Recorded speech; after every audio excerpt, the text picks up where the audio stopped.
My name is Lena Carter, and I never thought I'd end up in a world like this. Dinners with crystal chandeliers, silk gowns that whispered secrets of old money, and conversations where every word was sharpened like a knife. I was 26, a preschool teacher earning just enough to keep the lights on in my tiny apartment. My childhood had been modest: secondhand clothes, dinners made of whatever was left in the pantry, and a mother who worked 2 jobs but still found time to kiss my forehead each night. And yet somehow, against all odds, I had found Ethan Whitmore. Ethan wasn't just any man. He was the kind of man women wrote about in journals they hid under their pillows. Tall, broad-shouldered, with eyes the color of stormy skies, he carried himself with a quiet confidence that made you feel safe even when the world was crumbling. But what drew me to him wasn't his looks or his wealth. It was the way he looked at me like I was the first real thing he'd ever known. We'd met by chance at a community fundraiser. I was there helping one of my students' families, and he was there because his family had donated half the event. He spilled his coffee on my dress that night, an expensive accident, one I couldn't afford, but he'd laughed so warmly, apologized so sincerely, and spent the rest of the evening at my side. That was Ethan. Despite being the heir to the Whitmore real estate empire, a dynasty that owned half the city, he never carried the arrogance that so many of his circle did. He was kind, grounded, and when he told me later that he loved me, I believed him with every fiber of my being. But there was one person who never believed me: his mother, Vivian. From the first time she saw me, I knew. Her handshake was cool, her eyes glacial as they swept over my thrift store dress. "How charming," she'd said, her voice dripping with polite venom. Every time I tried to be kind, she twisted it into weakness. Every time I smiled, she found a way to call it naive. And no matter what I did, Vivian Whitmore made it clear, I would never be enough for her son. At first, I told myself I could endure it. Ethan loved me, and love was enough, wasn't it? But love has a way of being tested, especially when money, power, and family pride stand in the way. The night that still haunts me happened over coffee. We were at her grand estate, the kind of house that looked like it had stepped out of a magazine. Ethan had gone upstairs to grab something, leaving me alone with her. I tried to make small talk, but her eyes locked on me with that familiar ice. "You're nothing more than a distraction," she said, her voice calm, almost conversational. "A gold digger playing the long game. And trust me, once I'm done, Ethan will see right through you." The words hit me like a slap. I gripped my mug so tightly I thought it might crack. My throat burned with the urge to defend myself, but no sound came out. Back then, I thought staying polite and composed might win her over someday. I couldn't have been more wrong. Despite Vivian's cruelty, Ethan was my light. We planned our wedding with laughter and whispered dreams, and every night I went to bed believing in us. He often said, "Mom just needs time, Lena. She's protective, but she'll come around." I wanted to believe him, but the digs kept coming. Vivian's disdain was woven into every interaction. "That's a sweet dress, dear. From Target, is it?" she'd say, her lips curving into a smile that didn't reach her eyes. Or she'd remark, "Ethan needs a partner who can handle the pressures of our world. Someone polished. Someone who won't embarrass him." And each time, I bit my tongue until it bled. Through it all, my anchor was Clara Hayes, my best friend since college. Clara and I had survived bad dates, worse jobs, and the heartbreaks of our 20s together. She was the first person I called after every encounter with Vivian, the one who reminded me I wasn't crazy. "That woman has issues, Lena," Clara would say, her voice firm through the phone. "You've done nothing wrong. She's stuck in her bubble, and she can't stand that Ethan loves someone real." Her words always soothed me. I clung to them like lifelines. But as time passed, something shifted. Clara grew distant. She started dodging calls, responding with clipped messages, or brushing off my fears with, "Maybe she's just protective, like Ethan says." I told myself she was busy, distracted. I didn't want to think about what it might mean. Not yet. The turning point came one evening when Ethan and I were invited to tea at his mother's. "She wants to make an effort," he'd said, his eyes hopeful. Maybe she's finally warming up to you. I didn't believe it, but for him, I agreed. When we arrived, I braced myself for another round of veiled insults. But what I didn't expect was to walk into the living room and find Clara sitting on Vivian's couch, sipping tea like she belonged there. "Lena!" Clara exclaimed, feigning surprise. But her eyes darted nervously to Vivian. "What a coincidence. I was just catching up with your future mother-in-law." The room tilted around me. My stomach knotted. Clara? With Vivian? Something was very, very wrong. The air inside Vivian Whitmore's living room was so heavy I could hardly breathe. The faint scent of roses from the vase on the table did nothing to soften the tension curling around my chest. Clara sat comfortably on the velvet sofa, teacup in hand, as though she had been here dozens of times before. "Lena," she said again, with that forced brightness that rang false in my ears. What a surprise. A surprise? My mind screamed. She was my best friend, the one who'd comforted me through Vivian's barbs. What was she doing here, alone, with the very woman who despised me? I glanced at Ethan. His brows knit with confusion, but he didn't seem alarmed. He was too trusting, too willing to see innocence where there was none. "What's going on?" I asked, my voice tight, my heart pounding so loud I was sure they could hear it. Vivian smiled, the kind of smile that could cut glass. "Oh, don't look so startled, dear. Clara has been such a delight. It turns out we have so much in common. It's always refreshing to meet someone who truly cares about Ethan." Her words dripped with meaning, each syllable a dagger. Someone who truly cares, as if I didn't. I turned to Clara, desperate for some explanation, some proof that my instincts were wrong. But she wouldn't meet my eyes. Her gaze flicked to the side, her fingers fidgeting around her cup. "Clara?" I whispered, my voice trembling. She cleared her throat. It just happened. Vivian and I ran into each other. We started talking. She's been supportive. Supportive? The word lodged in my throat like a stone. Clara had been my support system, the one person who always told me I wasn't crazy. Now she sat here, praising the woman who had spent months dismantling my worth. I felt the room tilt, my vision narrowing to a tunnel.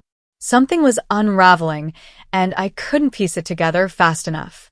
Then Vivian set her teacup down with a delicate clink. "Since we're all here," she said smoothly, "perhaps it's time we address something important. Clara, dear, why don't you tell Ethan what you told me?" The world stopped. My heart dropped to the pit of my stomach, my fingers turning cold. "What are you talking about?" I asked, my voice barely audible. Clara's hands trembled slightly as she set her cup aside. She drew in a deep breath, her expression grave. "Ethan," she began softly. I didn't want to say anything, but I can't keep this to myself anymore. "Clara," I said warningly, panic rising in my chest. She avoided my eyes, looking only at Ethan. "A few weeks ago, I saw Lena with another man.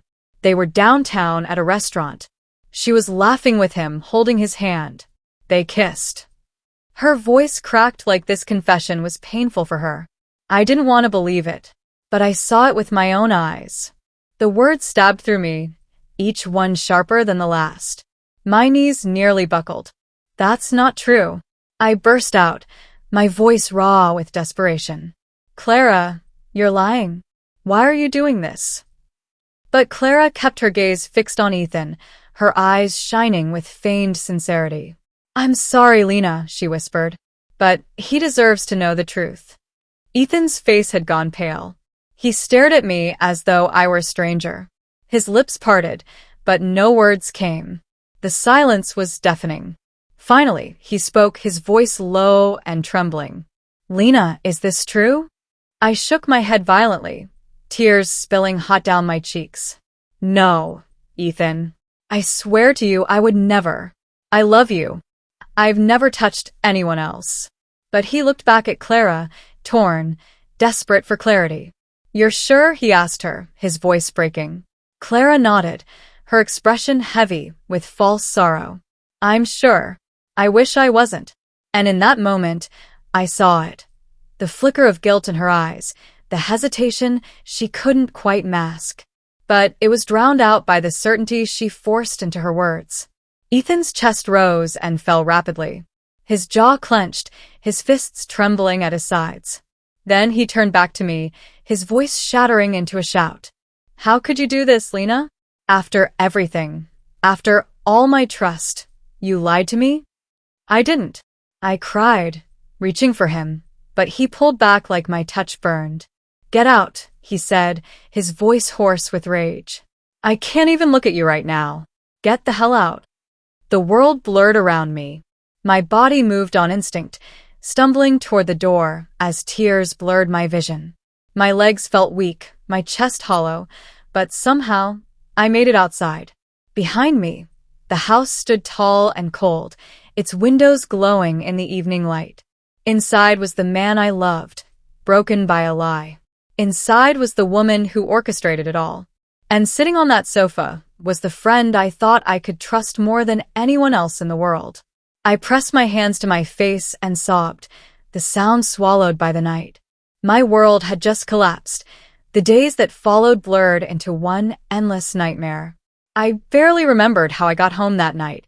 I only knew that I collapsed onto my bed still wearing the dress I had chosen so carefully for dinner, my makeup streaked with tears.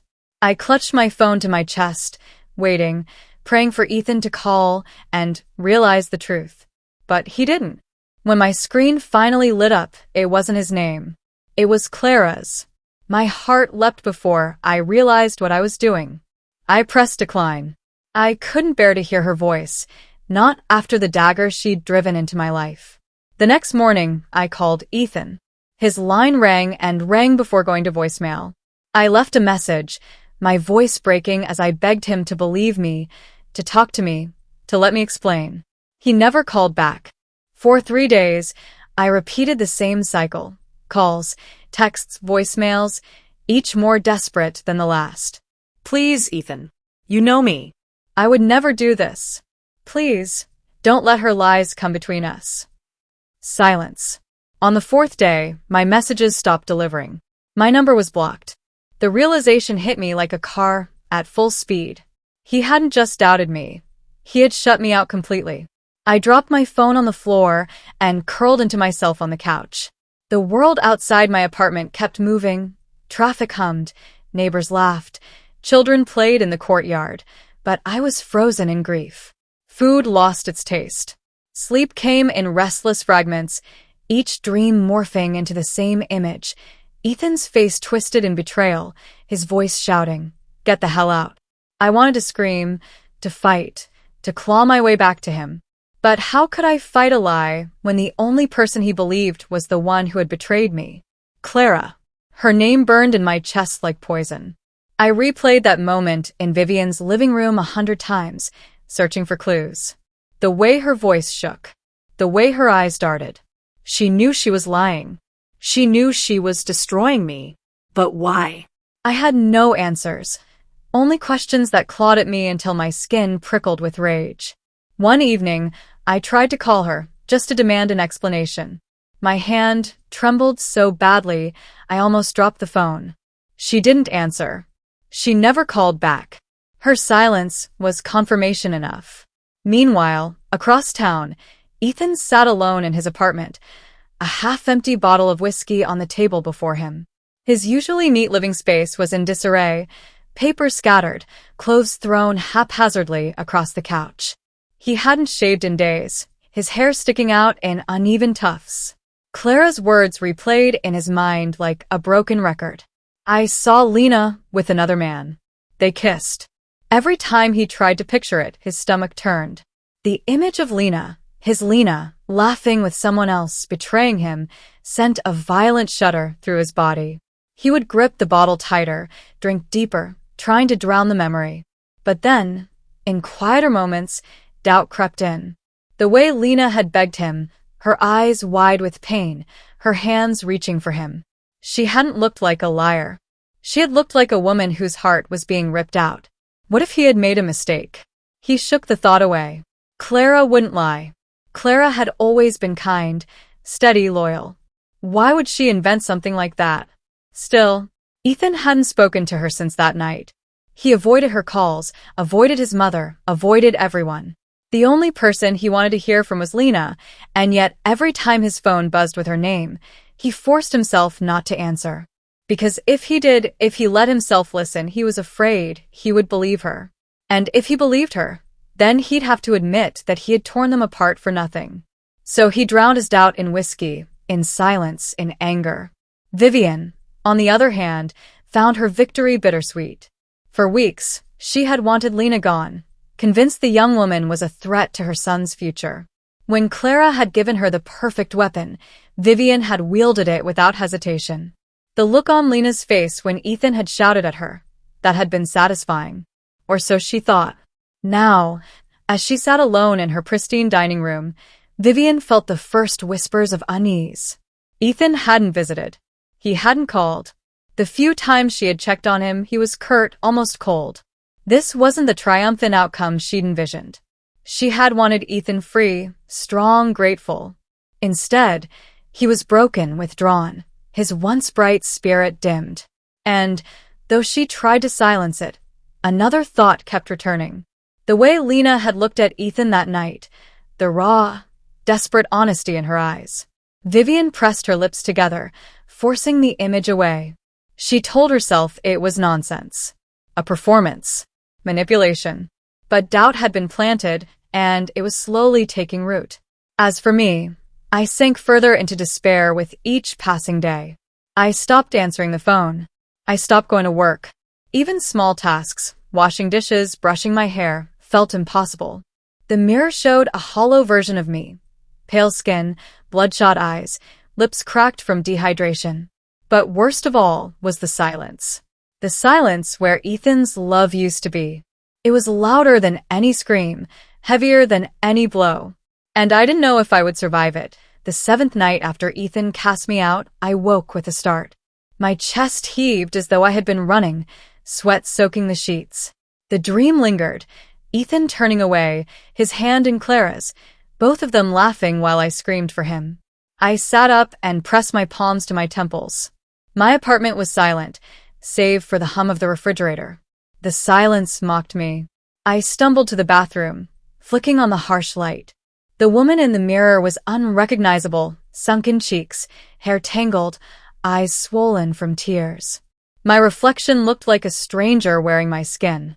And for the first time, a dark thought whispered, maybe they'd all be better off without me. I gripped the sink so hard my knuckles whitened. The thought terrified me, but it was there, coiling in my chest. I sank to the floor, curling into myself, sobbing until exhaustion pulled me under. Across town, Vivian poured herself a glass of red wine and sat in her immaculate study. She had been restless all day, her mind replaying the scene she'd orchestrated. At the time, she'd felt powerful, vindicated. Now she felt something disturbingly close to shame. She told herself she had done it for Ethan. That Lena would have ruined him, distracted him from his career, pulled him into mediocrity. But Vivian couldn't erase the memory of Lena's voice, raw, pleading, I would never do this. I love you. Her glass trembled slightly as she lifted it. She had seen liars before, businessmen, rivals, even her own husband at times. But Lena had not looked like a liar. She had looked like a woman broken by betrayal. Vivian swallowed hard, pushing the thought away. No. Clara saw it. Clara wouldn't lie. Yet deep down, something gnawed at her. Why had Clara waited so long to tell anyone? Why had she chosen that exact moment, in Vivian's presence, to reveal it? Vivian closed her eyes, a headache throbbing at her temples. For the first time, she wondered if she had made a terrible mistake. Clara, meanwhile, was unraveling. At first, she had convinced herself it was justified. Lena had always had more charm, more attention, more love. Clara had been the shadow, the afterthought. Watching Lena bask in Ethan's devotion had been unbearable. So when Vivian, with her sharp eyes and cutting tongue, had hinted at her doubts, Clara had seized the chance. The lie had slipped out before she could stop it. And once spoken, it had taken on a life of its own. But the lie was heavier than she had imagined. At night, Clara lay awake, staring at the ceiling, her chest tight with guilt. She saw Lena's face in every shadow, heard her voice in every silence. The memory of Ethan's devastation haunted her. She had told herself it would end there, that Lena would leave, Ethan would heal, and eventually he would realize Clara was the one who had truly been by his side. But Ethan wasn't healing. He was drinking, withdrawing, breaking. Clara watched from the sidelines, her heart aching with something that wasn't love. It was guilt, sharp and relentless. One evening, she stood outside Ethan's building, clutching her phone, debating whether to go inside. She wanted to tell him the truth, to unburden herself. But then fear paralyzed her. If she confessed, she would lose everything. So she turned away, whispering a prayer Lena would forgive her one day. A prayer she knew was hollow. For me, the world had narrowed to survival. I stopped opening the curtains. Days passed without me noticing. My phone lay untouched on the nightstand, though part of me still hoped against reason, that Ethan would call, would storm through my door and say he believed me. But the silence stretched on. One evening, I forced myself to step outside. The city lights blurred through my tears as I walked aimlessly, my arms wrapped tightly around myself. I found myself standing outside Ethan's apartment building, staring up at the windows like a ghost haunting its own past. I wanted to go in, to bang on the door, to scream the truth until he believed me. But my feet refused to move, because deep down, I was terrified. Terrified that if I saw his face again, he would still look at me with the same disgust, the same doubt. And I wasn't sure my heart could survive it twice. So I turned away, disappearing into the night, the city swallowing me whole. The night I nearly gave up was the night everything began to change. I had been sitting on the kitchen floor, an untouched cup of tea cooling beside me, staring blankly at the tiled wall. The thought kept circling like a vulture. What if it never gets better? What if this is all that's left of me? My phone buzzed suddenly, startling me. I ignored it at first, assuming it was another spam call. But when it buzzed again, I glanced down. Vivian Whitmore. My chest tightened. For days, I had cursed her name, hated her with every broken piece of my heart. Why would she be calling me now? With trembling hands, I answered. Lena. Her voice cracked. Nothing like the cold, sharp woman I remembered. We need to talk. Please. It's about Ethan and about Clara. When I arrived at Vivian's house, I braced myself for battle. But what I found wasn't the steely matriarch I'd come to dread. Vivian looked fragile. Her usually flawless hair was loose, her eyes red-rimmed as if she hadn't slept. She gestured weakly toward a chair. Sit. Please. I remained standing. Say what you have to say. She swallowed hard. I was wrong about you. All this time, I thought I was protecting Ethan. I thought you were a distraction, someone who would hold him back. So when Clara told me she saw you with another man, she stopped, her voice trembling. I believed her. Worse, I encouraged her to tell Ethan. The words slammed into me, but I stayed silent, my fists clenched at my sides. Tears slipped down Vivian's cheeks. I thought I was saving my son, but I've only destroyed him. He hasn't been the same, Lena. He's drowning, and it's my fault. And Clara's. At the mention of her name, a door creaked. Clara stepped into the room, her face pale, her hands twisting nervously. Lena, she whispered, her eyes glistening. I lied.